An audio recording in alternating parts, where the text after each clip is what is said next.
Hello everyone, NCERT liner में आप सभी का फिर से स्वागत है। तो यार आज की इस वीडियो में हम बात करने वाले हैं हमारा तीसरा topic, that is kingdom protista. ठीक है, तो यार किंगडम प्रोटिस्टा में क्या दे रखा है कि ऐसे लिविंग ऑर्गेनिज्म जो यूकैरियोटिक हैं और सिंगल सेल हैं उनको हम प्रोटिस्टा में रखते हैं। ठीक है, ये प्रोटिस्टा किंगडम जो है उनकी बाउंड्री कोई फिक्स नहीं है, इनके अंदर बहुत सारे वैरायटी ऑफ लिविंग ऑर्गेनिजम्स पाए जाते हैं। ठीक है, इनको हम कनेक्टिंग लिंक बोलते हैं प्लांट और एनिमल के बीच का। ठीक है, अब ध्यान से देखो, आपके लिए बुक में क्या दे रखा है कि अगर आपको किंगडम प्रोटिस्टा पढ़ना है तो आप टोटली क्या करो, 5 टाइप के अंदर उसको डिवाइड करके स्टडी करो। ठीक है, सबसे पहला पार्ट क्या रहेगा, क्राइजोफाइट्स, दूसरा डायनोफ्लैजिलेट्स, तीसरा यूग्लेनॉइड्स, चौथा स्लाइम मोल्ड और पाँचवा प्रोटोजोअन्स।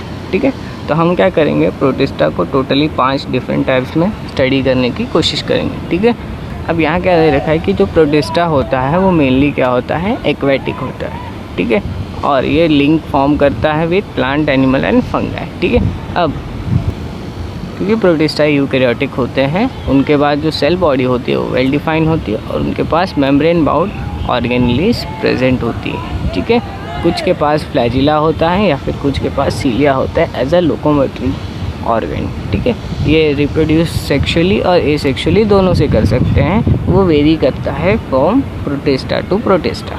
ठीक है, तो यार सबसे पहले स्टार्ट करते हैं हमारा क्राइजोफाइट्स।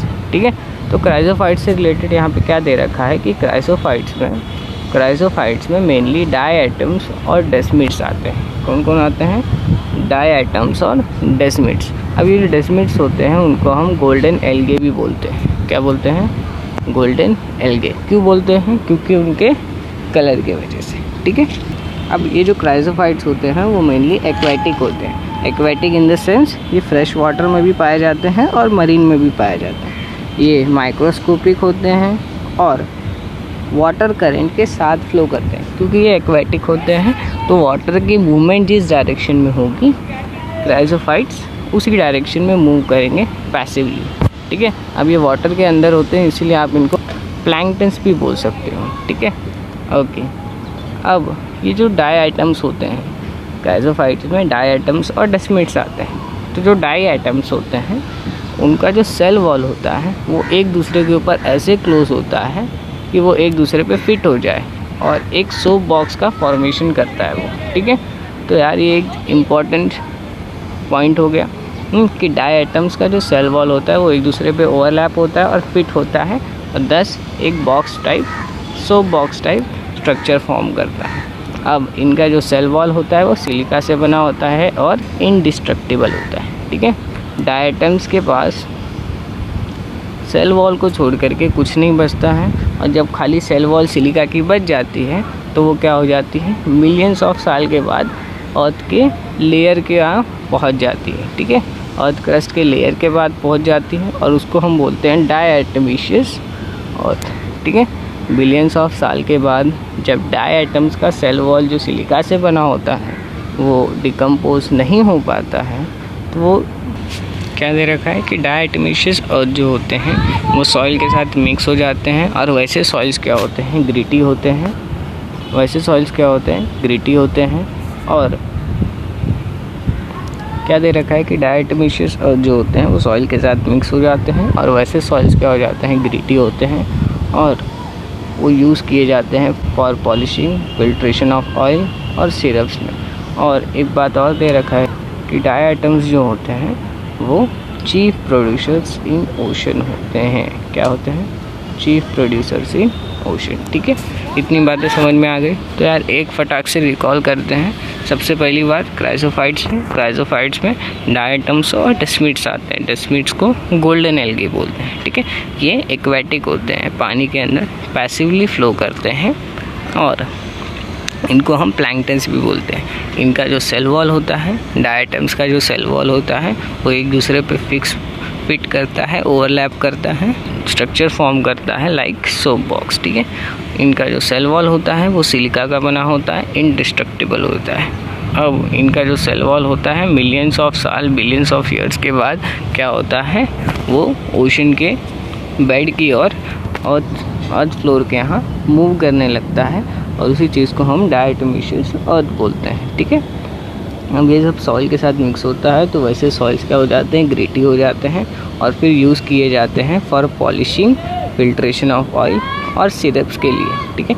इसलिए हम क्या बोलते हैं ओवरऑल कि ड्राई आइटम्स जो होते हैं वो चीफ प्रोड्यूसर होते हैं इन दी ओशन, ठीक है। इतनी बातें समझ में आ गई तो क्राइसोफाइट्स हो गया। अब दूसरा जो हमारा दे रखा है वो है डायनोफ्लैजिलेट्स। क्या है, तो नेक्स्ट चीज़ क्या दे रखा है, डायनोफ्लैजिलेट्स। डायनोफ्लैजिलेट्स नाम में ही दिखा है कि इनके पास क्या होगा, 2 फ्लैजिला होगा। कितना होगा, डायफ्लैजिला होगा, ठीक है। अब यहाँ पे क्या दे रखा है कि ये क्या होते हैं, मोस्टली मरीन होते हैं।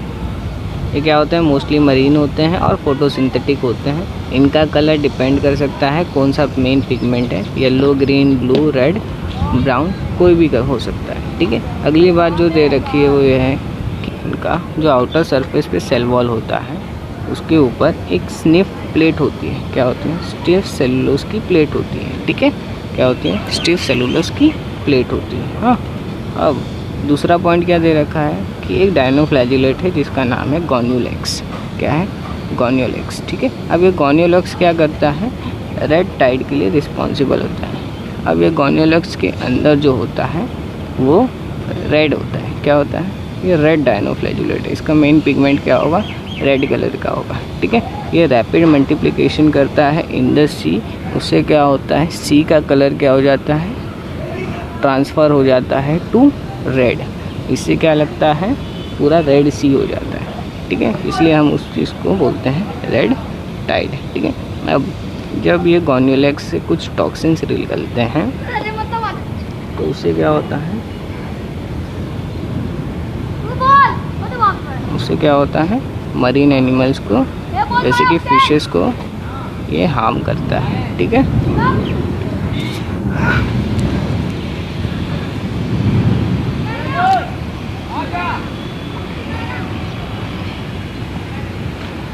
तो यार चलो फिर से रिवाइज करते हैं डायनोफ्लैजिलेट्स को कि डायनोफ्लैजिलेट्स के पास 2 फ्लैजिला होगा। ये मरीन होते हैं, फोटोसिंथेटिक होते हैं, कलर डिपेंड कर सकता है ऑन द मेन पिगमेंट।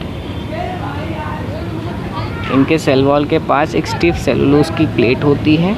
अब एक रेड डायनोफ्लैजिलेट है जिसका नाम है गॉन्यूलेक्स। गॉन्यूलेक्स किस लिए रिस्पॉन्सिबल होता है, रेड टाइड के लिए, क्योंकि इसका मेन पिगमेंट रेड कलर का होता है।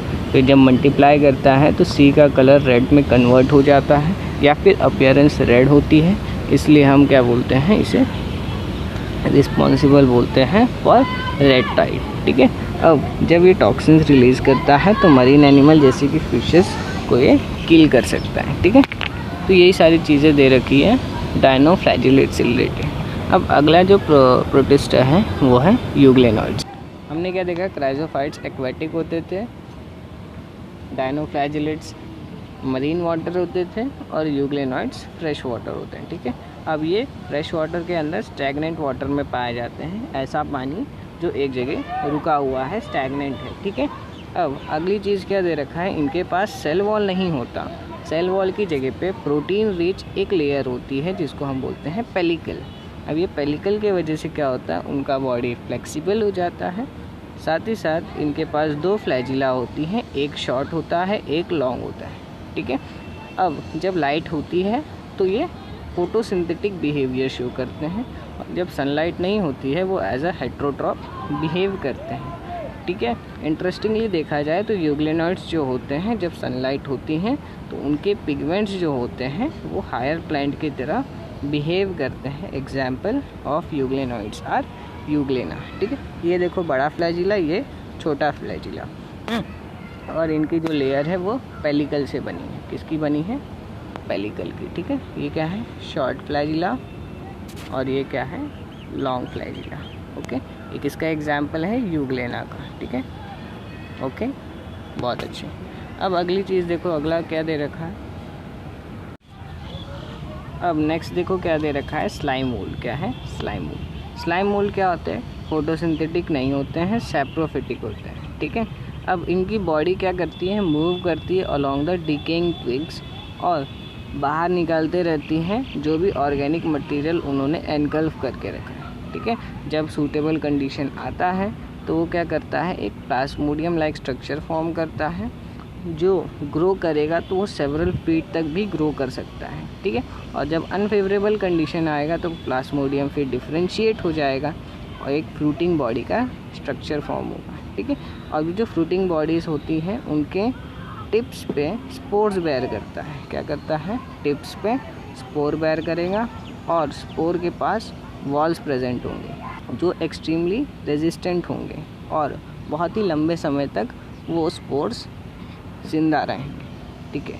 ओके, अब जब एडवर्स कंडीशन होती है तो वो स्पोर्स डिस्पर्स हो जाते हैं बाय एयर करेंट्स। तो ये सारी चीज़ें दे रखी है स्लाइम मोल्ड से रिलेटेड। तो एक बार फिर से रिकॉल करते हैं स्लाइम मोल्ड को क्या दे रखा है कि ये फोटोसिंथेटिक नहीं होते हैं, सैप्रोफिटिक होते हैं। अब इनका बॉडी मूव करता है अलॉन्ग डिकेइंग ट्विग्स और जो भी उन्होंने ऑर्गेनिक मटेरियल एनगल्फ करके रखा है वो धीरे धीरे बाहर निकलता है। अंडर सूटेबल कंडीशन वो क्या करते हैं, एक स्ट्रक्चर फॉर्म करते हैं जिन्हें प्लाज्मोडियम बोलते हैं। अब ये प्लाज्मोडियम ग्रो करते करते सेवरल फीट तक ग्रो कर सकता है और जब अनफेवरेबल कंडीशन आएगा तो प्लाज्मोडियम डिफ्रेंशिएट हो जाएगा और एक फ्रूटिंग बॉडी का स्ट्रक्चर फॉर्म होगा, ठीक है। अब ये फ्रूटिंग बॉडी फ्रूटिंग बॉडी के टिप पे स्पोर्स आते हैं। अब ये स्पोर्स के पास वॉल्स होते हैं और वॉल्स की वजह से क्या होता है, वो एक्सट्रीमली क्या होते हैं, रेजिस्टेंट होते हैं और बहुत ही लंबे समय तक ज़िंदा रहते हैं। और जब एडवर्स कंडीशन आता है, अनफेवरेबल कंडीशन फिर से आएगा तो स्पोर्स एयर करंट के थ्रू डिस्पर्स हो जाएंगे। तो ये सारी चीज़ें थी हमारी स्लाइम मोल्ड से रिलेटेड। अब लास्ट प्रोटिस्ट जो दे रखा है वो है प्रोटोजोन, ठीक है। अब प्रोटोजोन क्या होते हैं, नॉर्मली देखोगे तो ये होते हैं हेट्रोट्रॉफ। क्या होते हैं? हेट्रोट्रॉफ, ठीक है। और क्या करते हैं, एज अ प्रीडेटर और पैरासाइट लीव करते हैं। मतलब या तो वो दूसरे ऑर्गेनिज्म को खा जाएंगे या तो इसी होस्ट ऑर्गेनिज्म के थ्रू अपना न्यूट्रिशन सक करेंगे, ठीक है। प्रोटोजोन्स को हम प्रिमिटिव एनिमल्स भी बोलते हैं, ठीक है। अब मेनली 4 टाइप ऑफ प्रोटोजोन्स आते हैं। सबसे पहला है अमीबॉइड प्रोटोजोन्स। अमीबॉइड प्रोटोजोन्स में एग्जाम्पल क्या लिख सकते हो, अमीबा। क्या लिख सकते हो? अमीबा, ठीक है। और ये जो प्रोटोजोन्स होता है, ये जो प्रोटोजोन्स होते हैं वो फ्रेश वाटर लिविंग होते हैं, सी वाटर में भी पाए जाते हैं, मॉइस्ट सॉइल में भी पाए जाते हैं और ऐसे मूवमेंट करते हैं जब भी वो फूड देखते हैं या फिर न्यूट्रिशन को देखते हैं तो वो एक फॉल्स फीड फॉर्म करते हैं जिसे बोलते हैं सीडोपोडिया। जैसे कि अमीबा के केस में होता है, मान लो ये अमीबा है, जैसे ही उसने इस फूड को देखा, अब ये क्या करेगा, ये देखो ये क्या करेगा, एक फॉल्स फीड क्रिएट करेगा। देखो ध्यान से, ये है उसका वो और ये क्या आ गया आपका फूड। अब ये जो स्ट्रक्चर दिख रहा है इसको बोलते हैं सूडोपोडिया। क्या बोलते हैं? सूडोपोडिया, ठीक है, क्योंकि ये फॉल्स फीट है। अब ऐसे ऐसे करके क्या करेगा, वो इसे इनगल्फ कर लेगा अपने बॉडी के अंदर, ठीक है। ओके, दूसरा एग्जांपल क्या है, एंट अमीबा। एंट अमीबा क्या करता है, वो एज अ पैरासिट लीव करता है। यस, जो नेक्स्ट टाइप ऑफ प्रोटोजोन्स है वो है फ्लैजिलेटेड प्रोटोजोन्स, ठीक है। नाम से ही पता चलता है ऐसे प्रोटोजोन्स के पास फ्लैजिला होगा, ठीक है। अब ऐसे प्रोटोजोन्स आइदर फ्री लिविंग होते हैं या फिर पैरासिटिक होते हैं, उनके पास फ्लैजिला होता है। और कुछ पैरासिटिक प्रोटोजोन्स जो इसमें आते हैं वो होते हैं ट्रिप्सोनोमा। ये ट्रिप्सोनोमा जो है वो ह्यूमन के अंदर स्लीपिंग सिकनेस नाम की बीमारी कॉज करता है, ठीक है। यहाँ पे देखो दे रखा है, ठीक है। अब नेक्स्ट जो प्रोटोजोन्स है वो है सीलिएटेड प्रोटोजोन्स। इसके पास सीलिया होगा, देखो थाउजेंड्स ऑफ सीलिया होते हैं। ये एक एक्वेटिक होता है। क्या होता है? एक्वेटिक होता है, ठीक है। अब अगला चीज़ दे रखा है, क्या दे रखा है, अब इनके पास एक कैविटी होता है जिसे हम बोलते हैं गुलेट। अब ये गुलेट जो होता है वो आउटसाइडली ओपन होता है और जब ये मूव करता है तो सीलिया के वजह से क्या होता है, वाटर और फूड गुलेट के थ्रू एंटर करता है ऑर्गेनिज्म में, ठीक है। एग्जाम्पल क्या है, पैरामीशियम। और लास्ट जो है वो है स्पोरोजोन्स।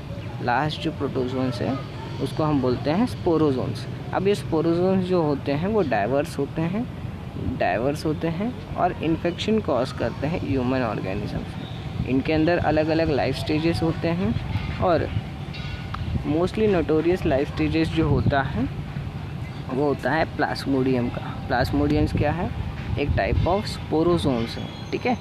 ये कॉज करता है मलेरिया ह्यूमन बींग्स में, ठीक है। और प्लाज्मोडियम को हम बोल सकते हैं मलेरियल पैरासाइट। क्या बोल सकते हैं? Malarial parasite that does cause the malaria. अब चलो यार ध्यान से देखो, फिर से प्रोटोजोअन्स को एक बार रिकॉल करते हैं। प्रोटोजोअन्स हेटेरोट्रॉपिक होते हैं, प्रीडेटर या फिर पैरासाइट दोनों में पाए जा सकते हैं। इनके मेजर 4 ग्रुप्स होते हैं। पहला अमीबॉइड प्रोटोजोअन्स। अमीबॉइड प्रोटोजोअन्स क्या करते हैं?